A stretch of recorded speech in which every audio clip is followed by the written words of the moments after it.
Hello.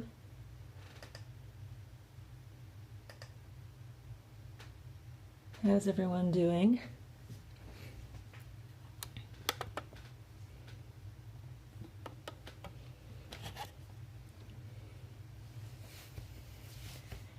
Oh wow, there's a lot of people online right now.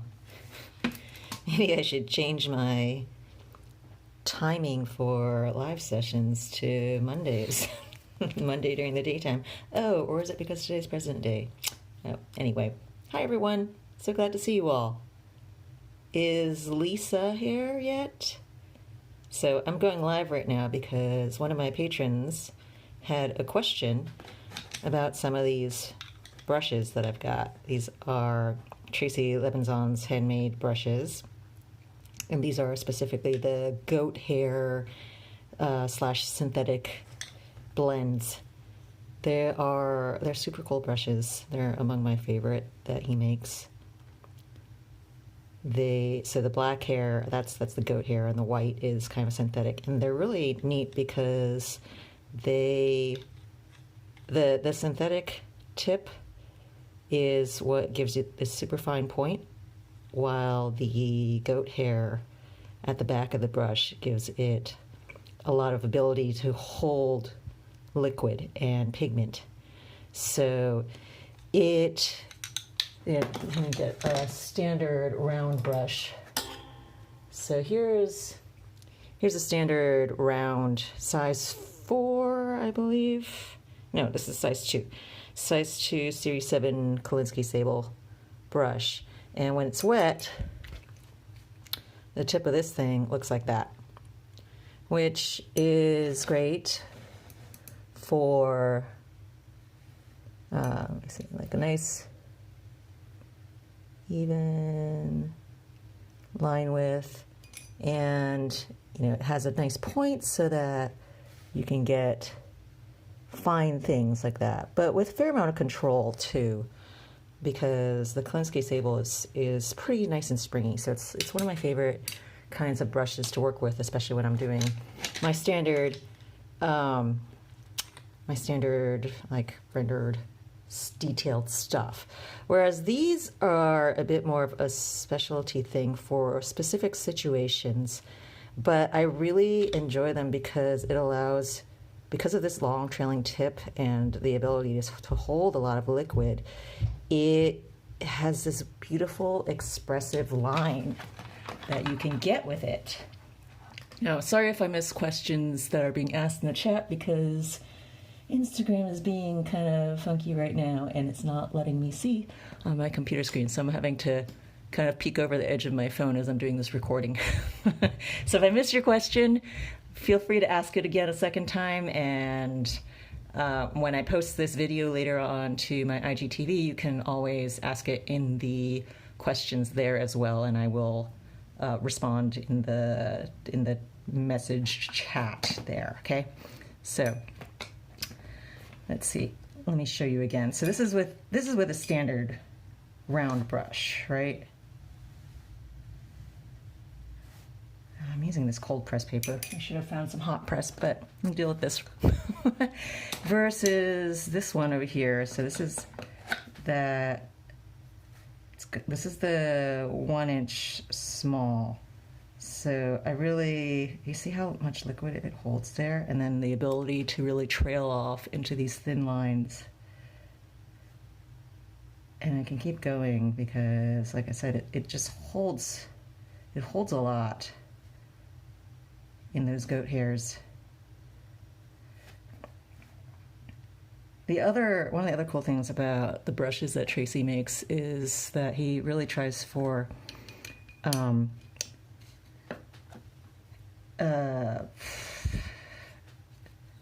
eco-friendly ways of making these. So, the goat hair is a renewable resource. It's not like the goat has to be harmed in order to acquire these hairs from them.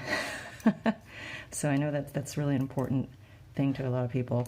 Like this, so this is again the Kolinsky Sable, where I'm going to do the same kind of swivelly line.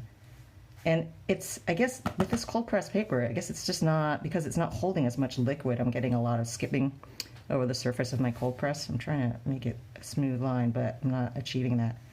So I guess right there you can see the difference between how much liquid is being held in this. So I guess this is the small brush. Like I said, this Kolinsky Sable is a size 2, so this one here is probably the equivalent of like a size 4 round, but it is longer. So it's an inch long. This is the shortest length that he makes. He does longer ones, but for the purposes of what I do, I don't really want anything longer. I think he does like even up to 2 inches. So that's like really long and trailing.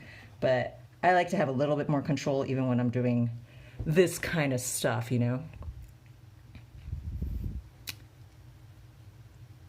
I see someone was asking what the handles are made of. They're made of bamboo. These are all bamboo handled brushes. And so they're super light, even this big one. I mean, it looks like it would be pretty heavy, but it's not. It's actually quite nice to hold and grip. You know, these little brushes, I get used to really gripping them tightly, and I found that when I was using these wider handled ones, it is more relaxing for my hand.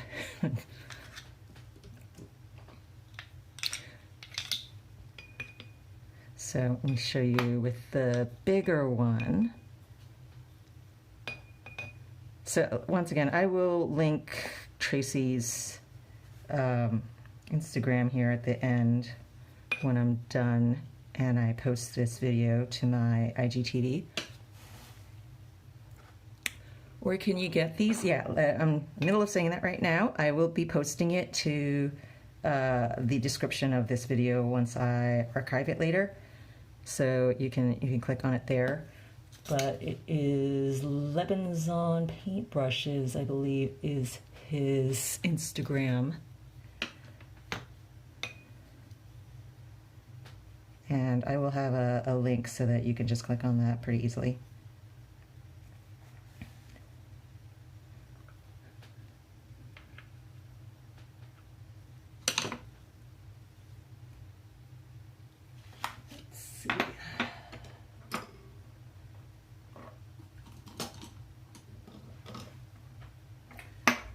I thought I had another big one. Let me see where my brushes are. Hello to someone from Spain and everyone else as well. Yeah, if you have any specific questions at all, anyone, feel free to ask. Lisa was the one that wanted to see these brushes specifically in action, so I don't know if she has any more specific questions for me.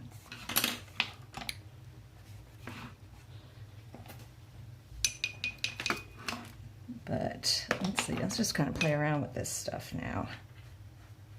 I just got these new romanszmal colors as well, which I'm really enjoying. Let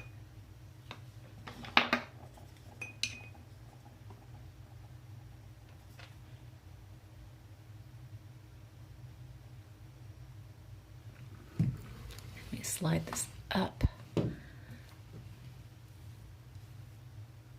How long have these lasted me so far? They have, well, I've had them maybe a year or so. I'm not quite sure. I don't use them all the time. Like I said, these are kind of a specific usage for me because they are more organic looking in the way they behave and the way I'm able to do these brush strokes, right? And a lot of my art is very controlled, and so for that type of work, I'm not going to be using this type of brush because it's a little bit too soft for that kind of dry brush control that I go for. And so it's more of a specific usage, but you know, I've had them for 6 months at least. I can't remember exactly when. And they are doing quite well for me still. And I have some of his synthetic ones as well, which are more in line with the standard type of round brushes for as far as control goes in the type of that type of painting. And those have lasted me also that 6 months. I'm not using them continuously. I have a whole array of brushes, but one of the things I notice is that a lot of synthetic brushes that I've used in the past, they kind of get this little hooked, bent tip over time, and sometimes it's a very short period of time before that happens, which is really obnoxious because I want to use them for longer. But I have not had that happen with the synthetics from Tracy, so I don't know what magic he's using for his synthetic hairs.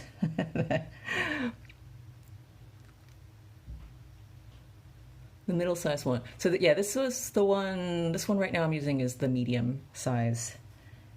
This is a small size. So his smallest size is about the size of at least the width of a size 4 round brush. Oh, here I do have a size 4 round. This is a size 4 synthetic, and as I mentioned, it has a little bit of that hooked, curved tip already. It's not even super old. This is not a Tracy. This is just a standard, like, Marie's. It's probably like $4 or so.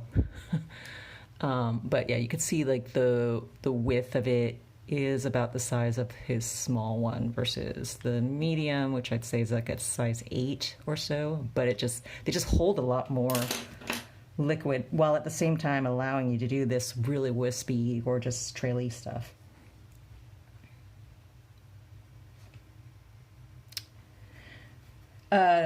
Who are they by again? These are by Tracy Lebenzon, and I don't know if you missed earlier, but I was saying I will link it later in the notes at the end when I archive this video.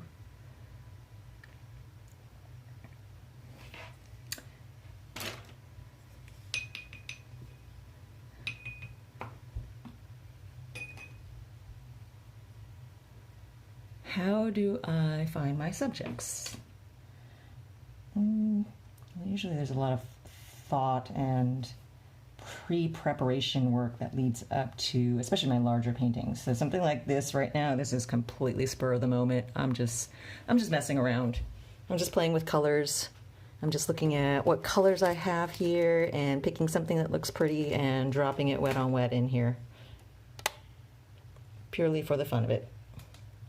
Let's see if I can get the lighting a little bit better for you. No, that doesn't work either. It's always hard because the water is a little bit reflective right now, so reflecting the light. Let's see. Do I swap to blend with another brush like size 4, or if there's too much brush or paint left? Not sure what you mean. Could you rephrase that? And let me see if I can.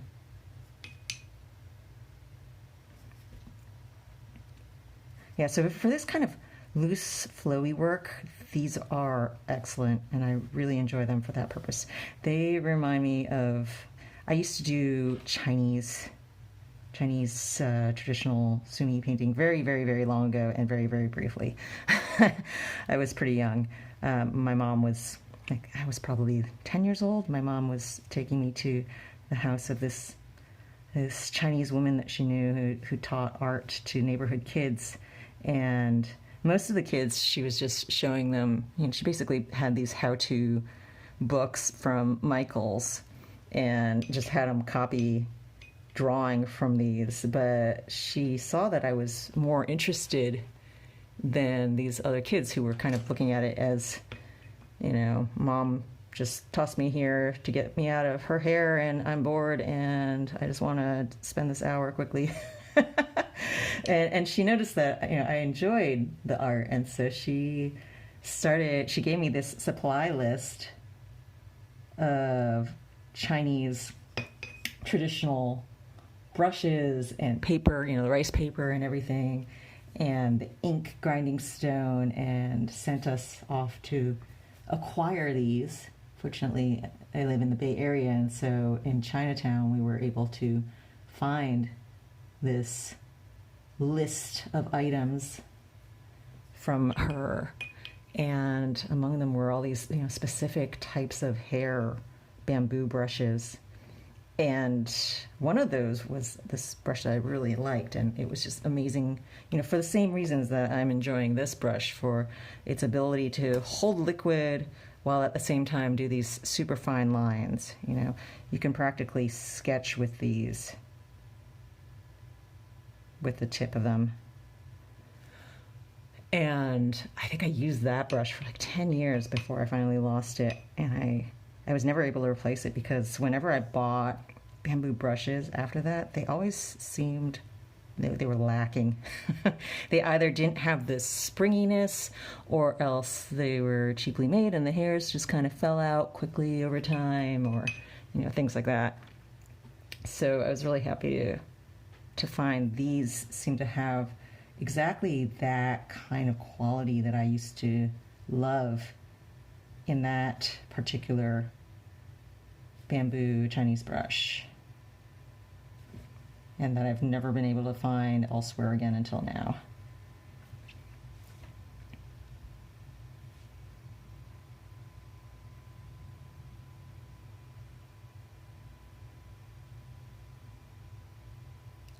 So Lisa's asking, so do I need to smooth over an edge or too dark area?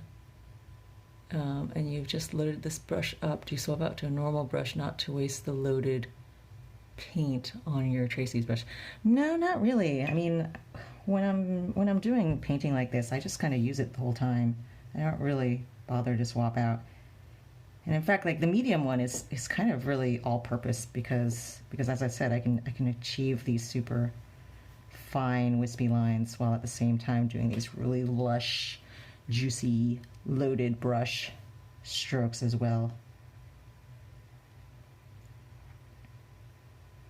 So one of the things with Chinese painting is that it's all about minimum brush strokes. You want to really load up your brush with all your colors at once, and then do this single stroke that has all that richness of colors at once. And I don't really ever paint that way, but just like knowing that technique and thinking of it in terms of that kind of minimalism is an interesting exercise sometimes. Do I know where to get that red paste for chops outside of Chinatown? Unfortunately, no. I've never bothered to look for it anywhere other than Chinatown, because I happen to be lucky and live near two Chinatowns. I'm near Oakland Chinatown, and there's also the San Francisco one. So no, unfortunately, I don't have any tips for where you can acquire that. I mean, I would assume that it's not super hard to find in the global market space that we have these days with the internet.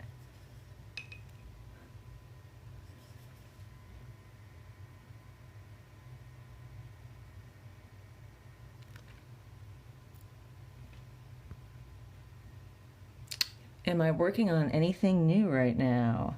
I am working on the last few pieces for a solo gallery show that I have at Haven Gallery coming up in, let's see, May is when my show is. I'm super excited about that. And I'm kind of down to the final few pieces. Actually, let me show you. I can show you exactly what I was working on just before signing on here. I have a sketch.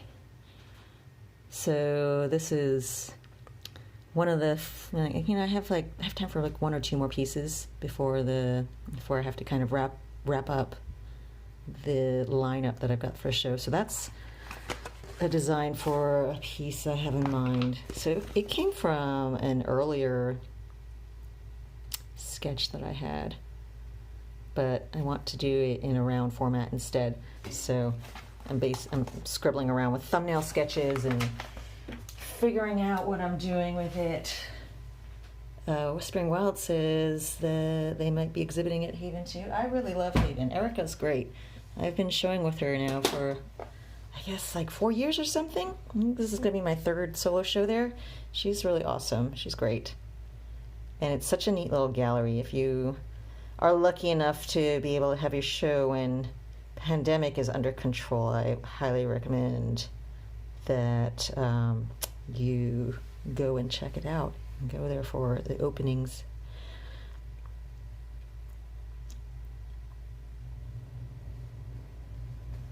And I'm also working on a coloring book. I'm actually finishing that up as well. Here, and you can also see what I'm working on with that. This is going to be the cover of the book. So I've got to finish drawing this and then painting it. But this is going to be a coloring book that's probably releasing at the end of the year. So it's a ways off still. But that's how it is with these things. You do all the work, and then it's like a year before any of it ever sees the light of day, and you get so impatient for it. At least I do. But it's, I usually just try to forget about it after I finish all the art. Finish the stuff, brush my hands off, done with it. And then in about a year from there, I get to be surprised by the final product and excited about it. So yeah, the coloring book is something else that's coming up.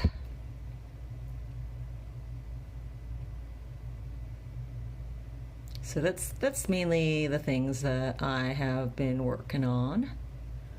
I have a couple other projects coming up that I'm super excited about, but I can't really say anything of them yet.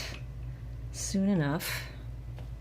And if you want to keep on top of like brand new stuff that I have going on at any time, I always have sneak peeks and things going through my Patreon. So, you know, even if you just follow, you don't even have to subscribe. But if you want to just follow there, I have monthly updates about what's new, what's going on. It's kind of replaced for me the old newsletters.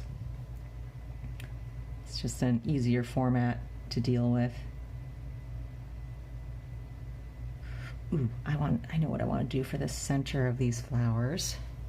Where are my sparkly pigments? Sparkly stuff is fun.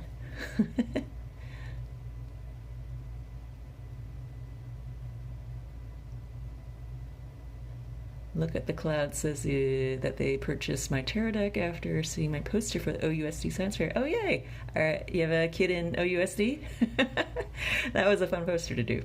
Or maybe you saw my Patreon thing with the poster. Yeah, the tarot deck was a fun thing to do. I can't believe that it's been over 10 years since that was published.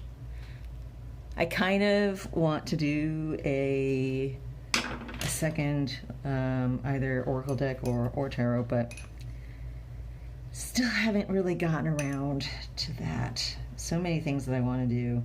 And also I'm not sure if I'm prepared for another 78 card project. All right, see, I'm using a cheapy brush for this just because mica pigment stuff is kind of bad for brushes sometimes because it gets up into the ferrule and can make the hairs, you know, make your tip not as nicely pointed. So I don't use my best brushes whenever I'm using sparkly stuff in general. And what am I using for this sparkly right now? This is some Artistic Isle stuff. It's a little bit of golden shimmery thing.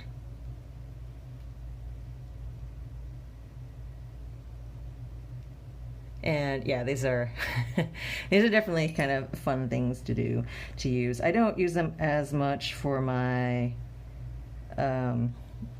my main work just because it's really hard to photograph and capture the shimmery stuff. It's possible to. It's a lot more work. So I do it sometimes just because I can't resist because they're so pretty. I have this whole collection of shimmery stuff now. And some of these are actually pretty awesome when mixed in for background washes of paintings, especially the artistic oil ones. I find that they blend really well with my background stuff, more so than some of the other brands that I use sometimes, which feel more shimmery, or else like if they don't catch the light just right, they don't have that pop to them. They can look kind of dull if they don't catch the light exactly right.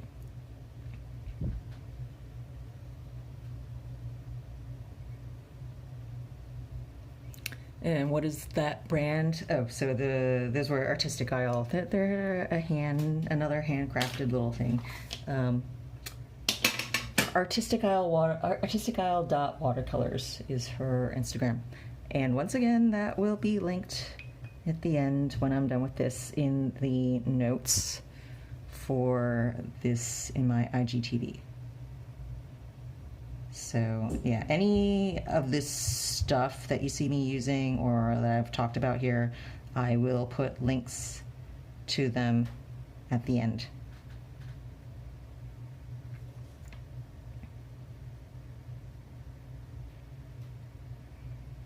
And you can find it archived in my IGTV section of my feed, as well as a lot of the other videos that I've done in the past.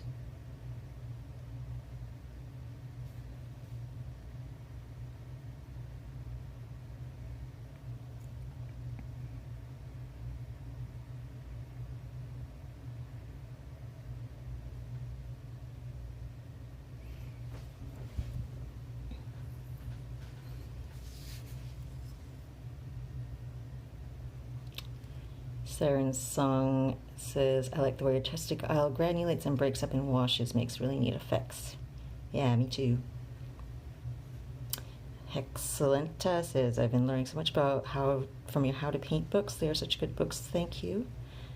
Well, thank you for enjoying them. Do I have any tips for scanning shimmering paint? Oh, yeah, scanning them just doesn't. If anything, my tip would be to photograph it. Photographing is where you're really going to be able to capture the reflective light. So the problem with scanning any sort of shimmery stuff, whether that's the gold leaf or shimmery pigment and duochrome paints, is that all this stuff is shimmery because of light hitting it. It's shiny because of the way light is reflecting from the particles. So in a scanner bed, you just don't get that. You're not going to have that because the scanner bed is just, moving the light along the face of your piece and capturing as the light hits it flat on. And so anything shimmery is going to turn dull and flat in that kind of setting. And you just will not be able to capture it via a scan. So what I do is I use a combination of photograph and scan whenever I do have any shimmery elements. I have a video archived in my YouTube somewhere, and I talk about it in my Patreon if you want to know the exact technique for how I go about digitizing anything where I have some kind of shimmery element. I basically take a scan which will capture all the fine watercolor flat detail, and then I also take a photograph with my lighting arranged in the right way. So typically at some angle that will bounce the light appropriately into the camera so that you optimally see the real shiny beauty of whatever it is I'm using, right? And then I have to take the two and combine them in Photoshop. And it is a very obnoxious, long process, but the result is that you have a digital version of your painting that approximates the experience of the real thing, which you can't really get by using either just the scan or just the photographs, because photographs if you're going to get the reflection in photograph, you tend to lose out on the detail and the color accuracy of your flat areas. And if you just take the scan, then your shiny things just turn dull and boring looking. So that's why I use a combo. But in my YouTube, I believe it's a video called Capturing the Gleam. I think that's what it's called. And yeah, and like I said, I also have a lot of that in my Patreon, where I just, I have various mentions to how I go about doing that in some of the walkthroughs and things. So you can check that out as well if you're interested in more about how that happens.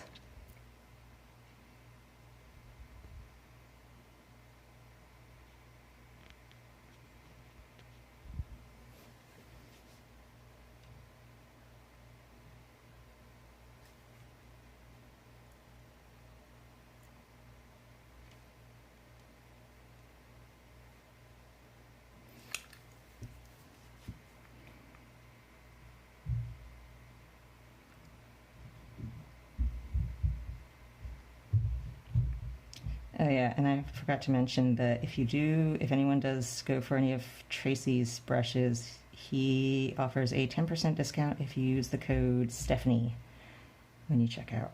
So don't forget that as well.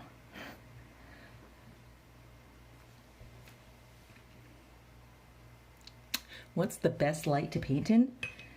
I like painting with a natural day lamp. Not actual sunlight. Actual sunlight is too harsh and bright to paint in, so you don't want direct sunlight. So you can find LED lamps easily online. Just find something that has a natural day light, which means that the color of your bulb will be very neutral. It won't be too blue or too yellow. And then you can get an accurate view of what your colors look like as you're painting. So I have a room that I paint in which has a lot of daylight, but nothing that directly hits my table. So, the room itself is bright, and then I have my lamp.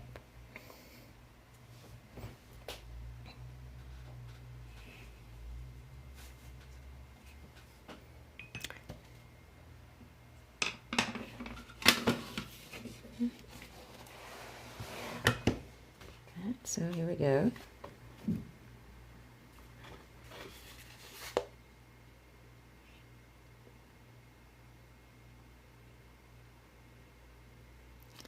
It was just kind of done on the fly just now. Pretty much entirely with this one brush. I maybe used a couple others here and there, but for the most part it was accomplished with just this one. The colors that I've used are primarily romanszmal brand, and with a little bit of that shimmer from Artistic Isle. And the paper here is, what is this?